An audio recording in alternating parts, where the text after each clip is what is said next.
لله نحمده ونستعينه ونستغفره ونؤمن به ونتوكل عليه ونعوذ بالله من شرور أنفسنا ومن سيئات أعمالنا من يهده الله فلا مضل له ومن يضلله فلا هادي له ونشهد أن لا إله إلا الله وحده لا شريك له لا ند له ولا ضد له ولا مثل له ولا مثال له سرمدي أزلي أبدي دهري ديمومي لا أول له ولا آخر له ونشهد أن سيدنا وسندنا وحبيبنا وطبيبنا ومأوانا وملجأنا در الله المخزون سر الله المكنون نور الأفئدة والعيون سرور القلب المحزون عالم ما كان وما يكون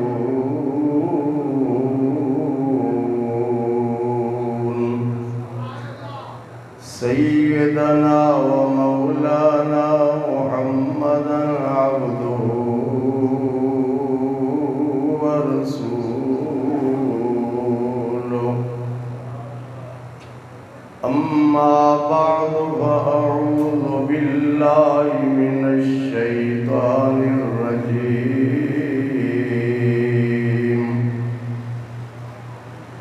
بسم الله الرحمن الرحيم ويكون الرسول عليكم شهيدا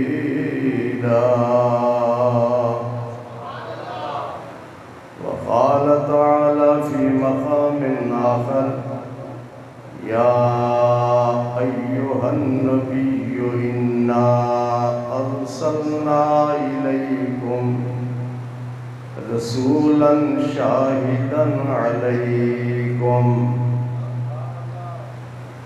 صدق الله مولانا العظيم وبلغنا رسوله النبي الأمين الكريم محبت کے ساتھ بلند آواز سے درود پاک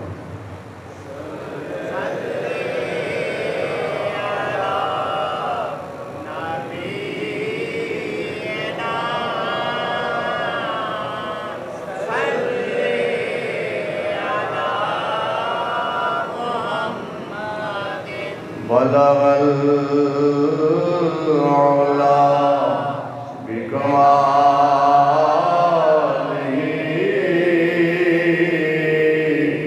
كشف الدجى بجماله حسنت جميع خصاله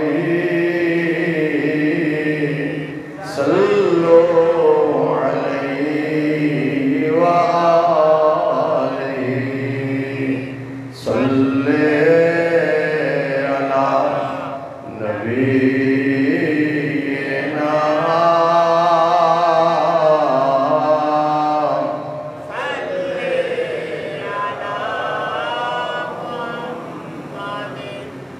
خسف القمر بجماله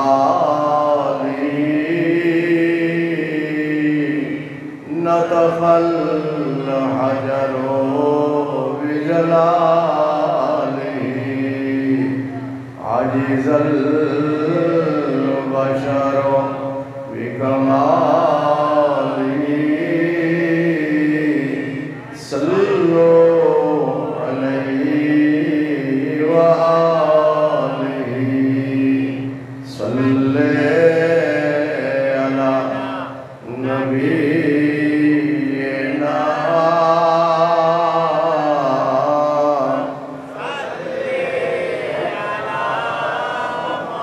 کرمد اہل دول رضا بڑے اس بلا میں میری بلا میں گدا ہوں اپنے کریم کا میرا دین پا رہنا نہیں صلی علی نبینا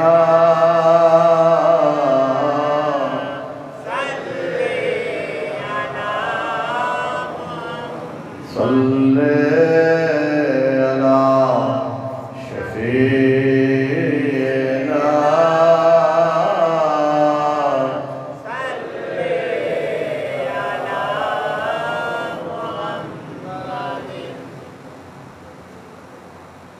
بزرگوں، بھائیوں، عزیزوں، تقریر کا موضوع ہے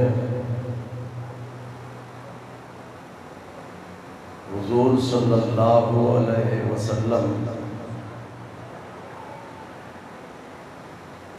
اپنی قبر انور میں تشریف فرما ہو کر ہمیں پہچانتے ہیں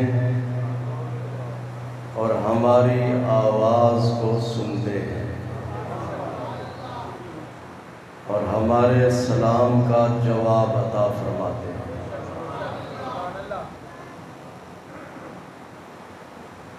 اس سلسلے میں قرآن مجید کی 2 آیتیں تلاوت کی گئی۔ پہلی وَيَكُونَ الرَّسُولُ عَلَيْكُمْ شَهِيدًا، اللہ کے رسول تم پر شہید ہیں۔ دوسری آیت میں فرمایا یا ایھا النبی انا ارسلناک شاہدا ومبشرا ونذیرا، اے نبی ہم نے آپ کو شاہد بنا کر بھیجا، ومبشرا اور خوشخبری سنانے والا، ونذیرا اور عذاب سے ڈرانے والا۔ حضور صلی اللہ علیہ وسلم کے مشہور نام 99 ہیں۔ کتنے؟ اور ہزاروں کی تعداد میں آپ کے نام جو غیر مشہور ہیں۔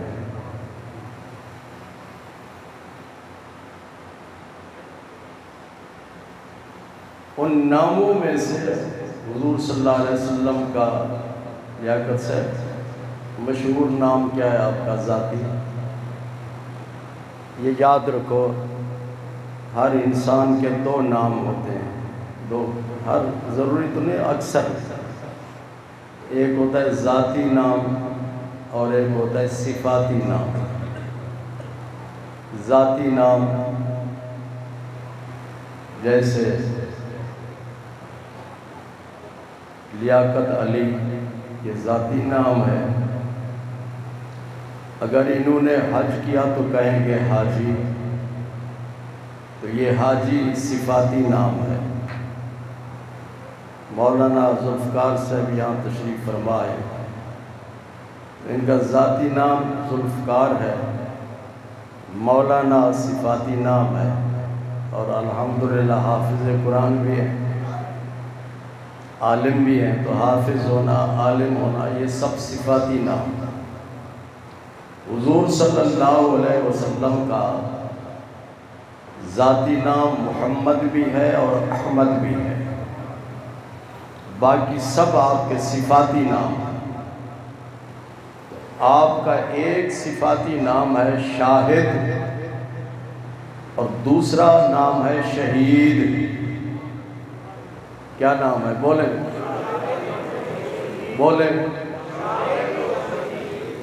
یہ آپ کا کے صفاتی نام ہے۔ ان دونوں کا مادہ مصدر ایک ہے، شہادت۔ کیا؟ شاہد بھی شہادت سے مشتق ہے اور شہید بھی شہادت سے مشتق ہے۔ شہادت عربی زبان کا لفظ ہے، اس کا معنی کیا ہے؟ یہ بات یاد رکھو کہ کسی بھی زبان کا معنی معلوم کرنا ہو، اس زبان کی لغت کی طرف رجوع کیا جاتا ہے۔ انگریزی زبان کی بھی لغت کی کتاب ہے، اسی طرح اردو زبان کی، فارسی زبان، عربی زبان، ان سب کی لغات موجود ہیں۔ تو شہادت چونکہ عربی زبان کا لفظ ہے تو اس کا معنی ہے الحضور مع المشاہدہ۔ شہادت کا معنی یہ ہے حاضر ہونا مشاہدہ کے ساتھ، دیکھنے کے ساتھ، حاضر بھی ہو اور دیکھ بھی رہا ہو۔ حاضر بھی ہو، یہ جو کچہری میں گواہ پیش ہوتے ہیں، عدالت میں گواہ پیش ہوتے ہیں، ان کو عربی میں کہتے ہیں شاہد۔ کیا؟ شاہد۔ شاہد کا معنی گواہ، اور عربی میں کہیں گے کہ حاضر بھی ہو، موجود بھی ہو، دیکھ رہا ہو۔ جج پوچھتا ہے کہ تم اس واقعے کی گواہی دے رہے ہو۔ ایک آدمی قتل ہو گیا تو وہ گواہی دینے کے لیے گیا ہے کہ جی میں گواہی دیتا ہوں کہ اس کو فلاں آدمی نے قتل کیا۔ تو جج سے پوچھیں گے کہ جب اس کو قتل کیا جا رہا تھا تم موجود تھے؟ دوسرا سوال یہ ہے کہ تم دیکھ رہے تھے؟ اگر وہ کہے کہ میں موجود بھی تھا، دیکھ رہا تھا، تو پھر اس کی گواہی کو تسلیم کیا جائے گا، گواہی کو مانا جائے گا۔ اور اگر یہ کہے کہ میں موجود نہیں تھا، میں نے کسی سے سنا تھا جی، تو اس کی گواہی کو تسلیم نہیں کیا جائے گا۔ حضور صلی اللہ علیہ وسلم قیامت کے دن، کیا؟ قیامت کے دن سب لوگ وہاں پہ جمع ہوں گے، سب لوگ جمع ہوں گے، تو اس وقت آپ گواہی دیں گے۔ اس کی تفصیل حدیث میں اس طرح موجود ہے کہ جب میدان محشر ہوگا اور سورج نیزے کے برابر ہوگا، سخت قسم کی گرمی ہوگی، پسینہ سے شرابور ہوں گے لوگ، تو اس وقت حساب کتاب ابھی شروع نہیں ہوا ہوگا، تو لوگ بڑے بےتاب ہوں گے کہ اللہ تبارک و تعالی حساب کتاب شروع کرے۔ جس نے جہنم میں جانا ہے وہ جہنم میں چلا جائے، جس نے جنت میں جانا ہے وہ جنت میں چلا جائے۔ یہ جو میدان محشر کی سختی ہے یہ تو کم از کم ختم ہو جائے گی۔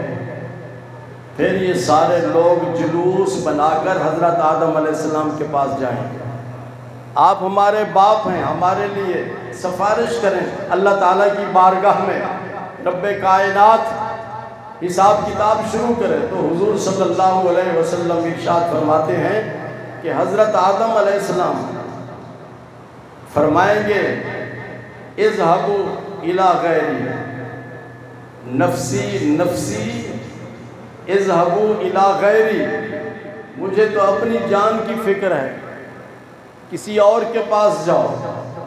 پھر اسی طرح یہ پورا جلوس اس وقت مختلف انبیاء علیہ السلام کی خدمت میں حاضر ہوتا جائے گا، وہ سب یہی کہیں گے نفسی نفسی اذهبوا الى غیری۔ آخر میں حضرت عیسیٰ علیہ السلام کے پاس پہنچیں گے تو حضرت عیسیٰ علیہ السلام ارشاد فرمائیں گے کہ نفسی نفسی اذهبوا الى محمد، کہ مجھے تو اپنی جان کی فکر ہے، تم حضور صلی اللہ علیہ وسلم کے پاس چلے جاؤ۔ تو اس وقت پھر سب لوگ حضور صلی اللہ علیہ وسلم کی خدمت میں حاضر ہوں گے۔ تو اس وقت آپ یہ نہیں فرمائیں گے کسی اور کے پاس جاؤ، مجھے تو اپنی فکر ہے، نہیں، آپ ارشاد فرمائیں گے انا لہا انا لہا انا لہا، آج کے دن میں ہی شفاعت کا مستحق ہوں، اور کوئی سفارش نہیں کرے گا، کسی کی سفارش نہیں چلے گی، سب سے پہلے میری سفارش چلے گی۔ چنانچہ حضور صلی اللہ علیہ وسلم اللہ تعالیٰ کی بارگاہ میں پیش ہوں گے، اور اس وقت حضور صلی اللہ علیہ وسلم سفارش فرمائیں گے تو حساب کتاب شروع ہو جائے گا۔ بڑی تفصیل ہے اس میں۔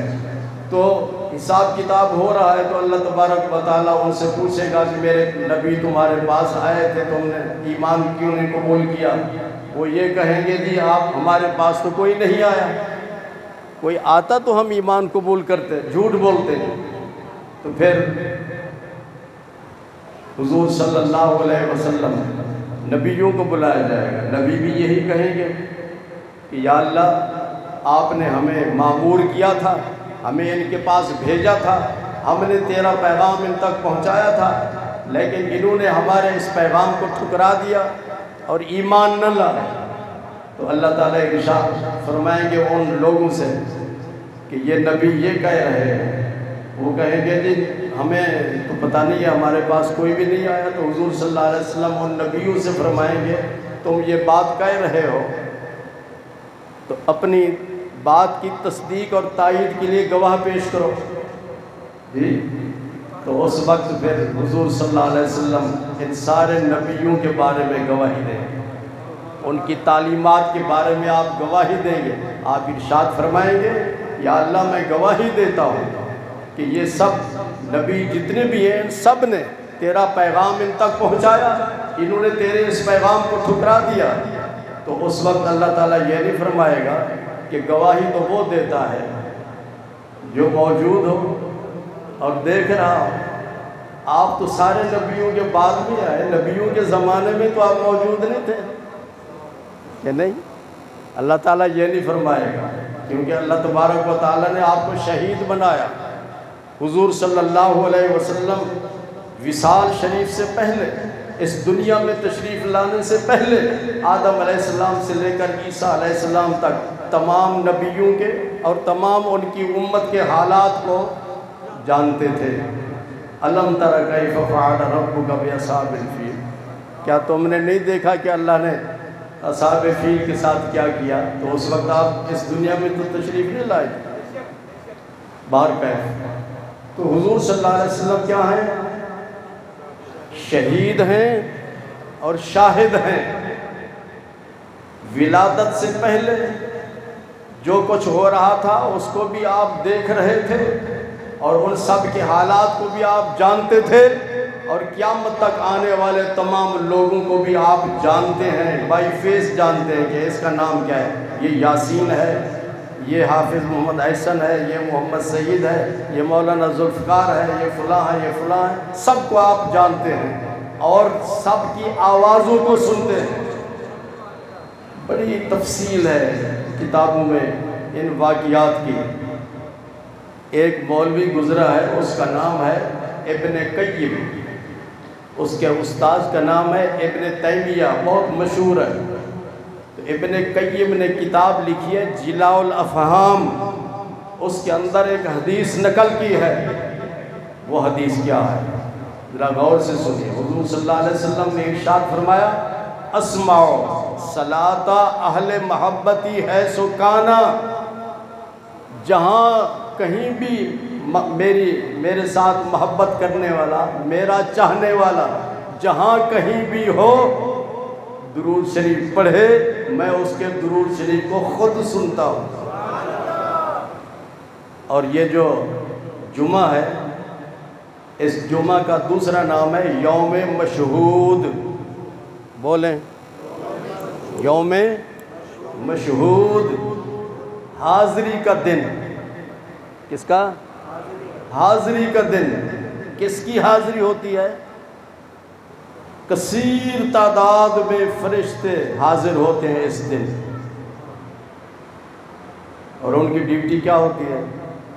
ان کی ڈیوٹی یہ ہوتی ہے کہ جہاں سے بھی کوئی درود شریف پڑھے تو وہ فرشتے اس کے درود شریف کو حضور صلی اللہ علیہ وسلم کی بارگاہ میں پیش کرتے ہیں۔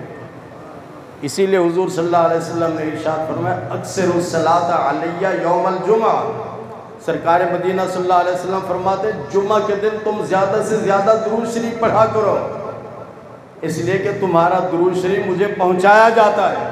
کون پہنچاتا ہے؟ یہ فرشتے پہنچاتے ہیں جو جمعہ کے دن کثیر تعداد میں ہر جگہ پہ پوری زمین پر موجود ہوتے ہیں، درود شریف پڑھنے والے کے درود کو سرکار مدینہ صلی اللہ علیہ وسلم کی خدمت میں پیش کرتے ہیں۔ آپ کی خدمت میں پیش کرنے کا یہ مطلب نہیں کہ حضور ہمارے درود شریف کو نہیں سنتے، نہیں، پیش اس لیے کیا جاتا ہے تعظیم کے لیے، ادب کے لیے، احترام کے لیے، پروٹوکول کے لیے پیش کیا جاتا ہے، ورنہ آپ نے ارشاد فرمایا اسمعوا صلاۃ اہل محبتی ہے سکھانا، محبت کے ساتھ جو شخص درود شریف پڑھتا ہے، چاہت کے ساتھ، عقیدت کے ساتھ، محبت کے ساتھ، آقا فرماتے ہیں میں اس کے درود شریف کو خود سنتا ہوں۔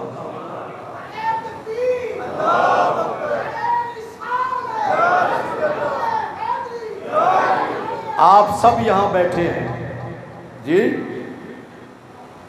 نعرے بھی لگا رہے ہیں، سبحان اللہ بھی کہہ رہے ہیں، درود شریف بھی پڑھ رہے ہیں، اس یقین کے ساتھ بیٹھو کہ آقا کریم صلی اللہ علیہ وسلم ہمیں دیکھ رہے ہیں، ہمیں جانتے ہیں، پہچانتے ہیں اور ہمارے درود شریف کو سن رہے ہیں۔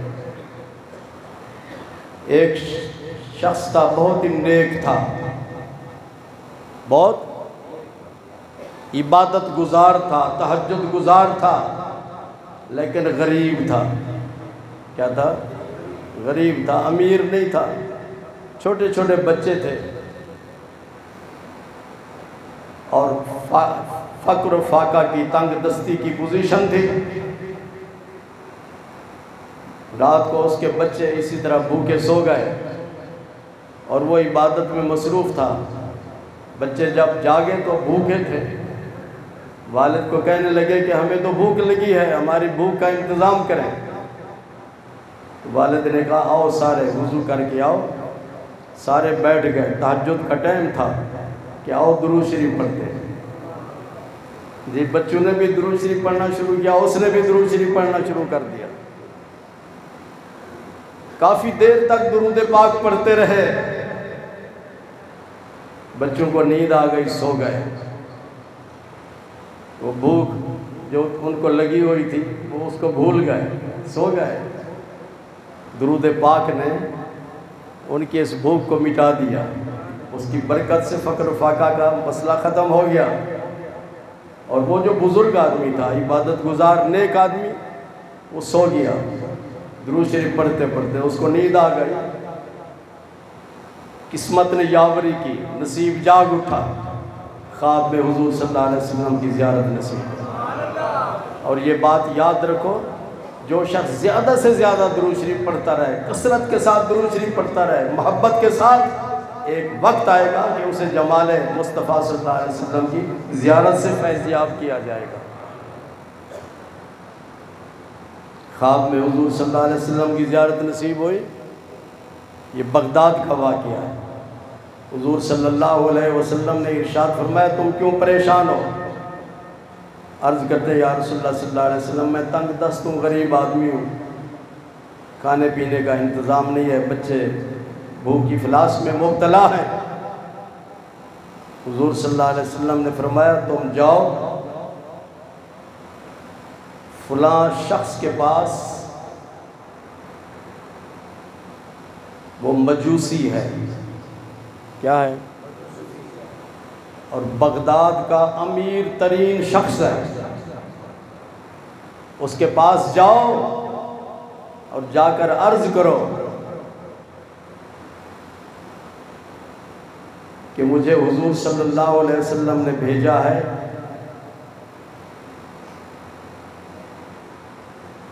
تمہارے حق میں جو دعا کی گئی ہے اللہ نے اس دعا کو قبول کر لیا۔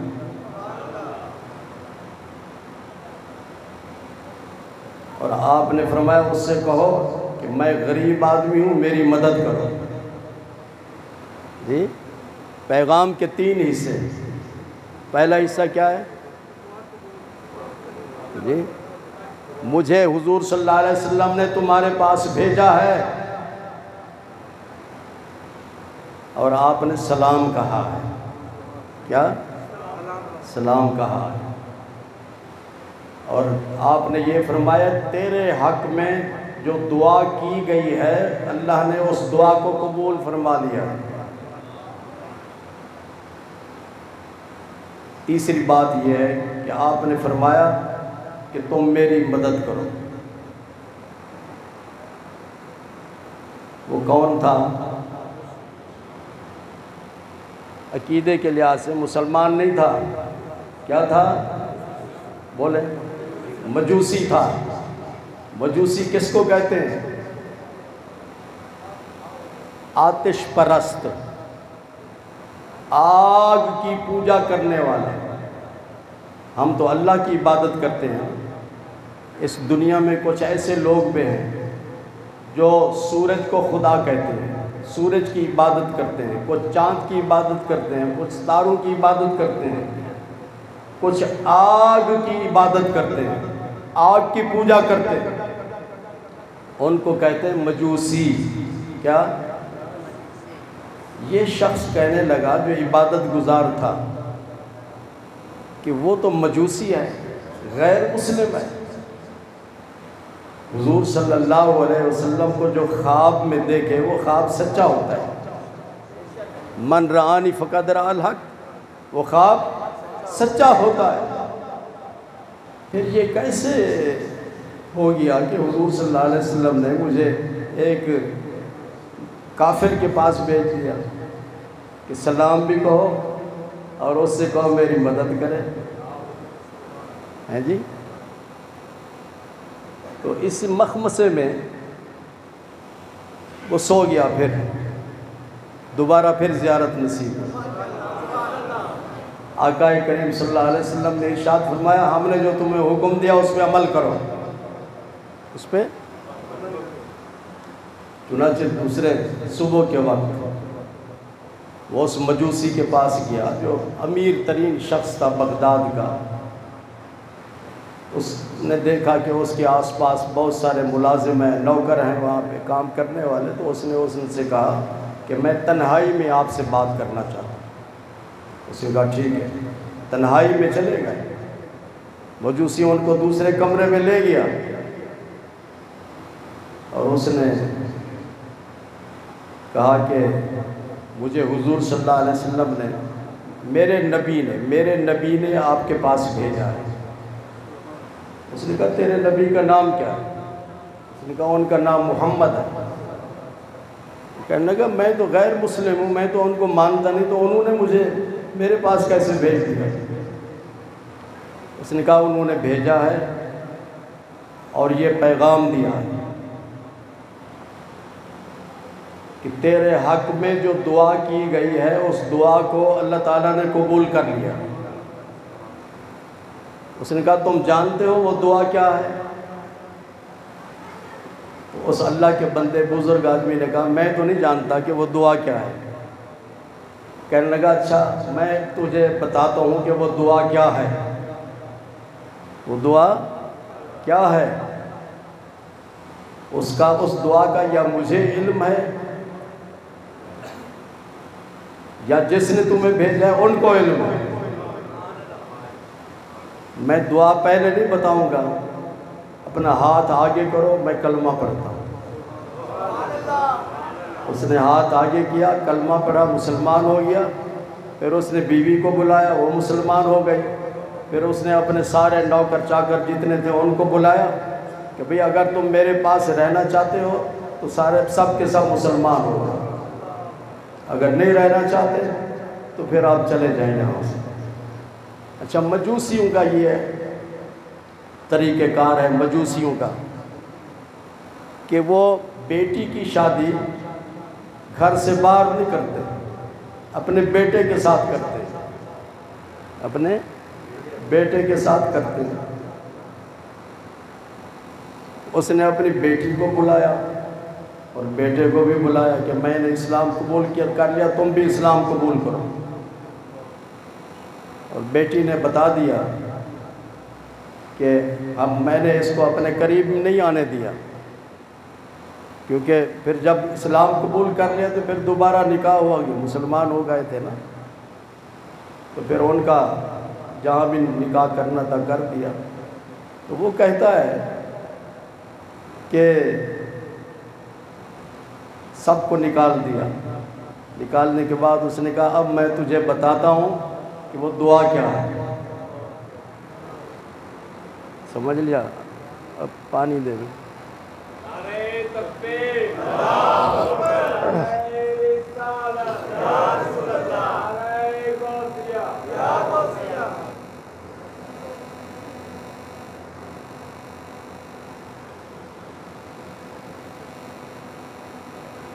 اس نے کہا کہ جب میں نے بیٹی کی شادی کی، تمام بغداد والوں کو، جو شہر میں لوگ تھے ان کو، اور جو دیہات میں رہنے والے لوگ تھے ان سب کو میں نے کھانا کھلایا، سب کو۔ میں تھک گیا تھا تو میں نے اپنے ملازم کو کہا کہ میرے لیے چھت پر بستر بچھاؤ، میں آرام کرنا چاہتا ہوں۔ میں سو گیا، نہیں سویا نہیں، ابھی جاگ رہا تھا۔ تو میرے گھر کے پاس ایک گھر تھا جس میں ایک خاتون رہتی تھی جو حضرت امام حسن کی اولاد سے تھی، سید زادی تھی، سید۔ اس کی 3 بیٹیاں تھیں۔ تو ایک بیٹی کی طرف سے یہ آواز آ رہی تھی، ہمارا پڑوسی، ہمارا ہمسایہ عجیب ہے، منظور، کہ اس نے ساری دنیا کو کھانا کھلایا اور ہمیں کھانا نہیں دیا، ہم بھوکے بیٹھے۔ جی سید زادی ہیں ساری۔ وہ کہتا ہے جب میں نے یہ آواز سنی تو فوراً میں نیچے اترا اور میں نے اپنے خادموں کو کہا کہ ٹرے تیار کرو، اس میں کھانا ان کے لیے بھیجو۔ اور میں نے ان کے لیے 4 بہت ہی قیمتی سوٹ بھی بھیج دیے اور کچھ نقد رقم بھی بھیجی کہ یہ سید زادی ہیں، ان کی خدمت میں جا کر پیش کرو۔ اچھا، جب وہ چلے گئے اندر، پھر میں چھت پہ گیا، کھانا ان تک پہنچ گیا تھا۔ تو وہ صاحبزادی کہنے لگی اپنی امی سے کہ نانا جان سے عرض کریں، کس سے؟ امی سے کہا نانا جان سے عرض کریں کہ اس بندے کے لیے دعا فرمائیں کہ اللہ تبارک و تعالیٰ اس کو ایمان کی دولت عطا فرمائے۔ یہ دعا تھی۔ تو اللہ تبارک و تعالیٰ نے اس دعا کو قبول فرمایا اور تمہیں میرے پاس بھیجا اور میں نے اسلام قبول کر لیا۔ اور اس نے یہ کہا کہ اب تیسری بات یہ کہ میں تیری مدد کروں۔ جب میں نے بیٹی کی شادی کی تھی تو اس وقت آدھی جائیداد میں نے اپنی بیٹی کو دے دی تھی۔ وہ چونکہ مسلمان ہو چکی ہے تو اس کی پوری آدھی جائیداد میں تجھے تیرے حوالے کرتا ہوں۔ تو رحمت عالم نور مجسم صلی اللہ علیہ وسلم، آپ ہر امتی کے دکھ درد کو جانتے ہیں، اس کی فریاد کو سنتے ہیں اور اس کو پہچانتے ہیں، اس کو پہچانتے ہیں۔ اس لیے یہ بات ہمیشہ کے لیے یاد رکھو، کسی کے آگے ہاتھ نہ پھیلاؤ۔ جب بھی کوئی مشکل پیش آئے، کوئی تکلیف آئے تو زیادہ سے زیادہ درود شریف پڑھو۔ درود شریف کی برکت سے تمام مشکلات حل ہو جاتی ہیں، بیماریاں بھی ختم ہو جاتی ہیں۔ حضرت قطب ربانی، شیر ربانی میاں شیر مصعب شرق پوری رحمۃ اللہ علیہ، آپ ہمیشہ یہ فرماتے تھے اپنے مریدوں کو، جب بھی تمہیں کوئی مشکل پیش آئے، کسی پریشانی میں مبتلا ہو جاؤ تو زیادہ سے زیادہ درود شریف پڑھ کے حضور صلی اللہ علیہ وسلم کے وسیلے سے دعا مانگو تو رب کائنات تمہاری تمام مشکلات کو آسان کر دے گا۔ آپ نے اپنے کسی چاہنے والوں کا ایک وظیفہ بتایا کہ اول آخر 11 بار درود شریف اور 100 مرتبہ قل هو اللہ شریف. کیا کسی بھی جائز مقصد کے لیے، ناجائز مقصد کے لیے نہیں، کسی بھی جائز کام کے لیے، کام اگر رکا ہوا ہے، نہیں ہو رہا، تو اس مقصد کو حاصل کرنے کے لیے یہ وظیفہ پڑھو. پڑھنے کے بعد دعا مانگو تو اللہ تبارک و تعالیٰ اس دعا کو قبول فرما لیتا ہے اور اس مقصد میں اس آدمی کو کامیابی عطا کرتا ہے. وآخر دعوانا الحمدللہ رب العالمین.